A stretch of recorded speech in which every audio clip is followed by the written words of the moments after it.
Depuis 2 jours, c'est une vague orange qui déferle sur le pays. Et l'orange, c'est la couleur de cette opposition libérale, une vague profonde mais qui reste calme et disciplinée. Qui sont ces milliers d'hommes et de femmes qui ont pris les choses en main? Envoyés spéciaux à Kiev, Anne Poncinet, Xavier Luizet. Yelena et Anissim cherchaient une tente cet après-midi. Eux aussi veulent passer la nuit dans le campement qui s'étend maintenant sur plusieurs centaines de mètres dans l'avenue principale de Kiev. Tous les deux 20 ans, tous les deux étudiants, c'est leur première action politique. Car cette fois, ils estiment qu'il faut se mobiliser contre Yanukovych, le candidat du pouvoir qui, selon eux, est le candidat de la corruption.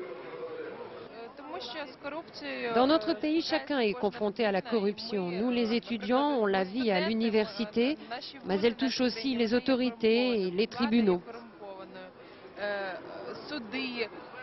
Yelena et Anissim participent aux manifestations depuis plusieurs jours. Ils craignent les provocateurs, mais ils ne pensent pas vraiment que les autorités recourront directement à la force contre les manifestants. Je crois que c'est trop tard pour eux pour entreprendre quelque chose de ce genre. Le peuple a le pouvoir maintenant. Mais comment Pas comme ça. Yelena et Anissim estiment que leur candidat, Yushchenko, est le plus à même de les rapprocher de l'Union européenne.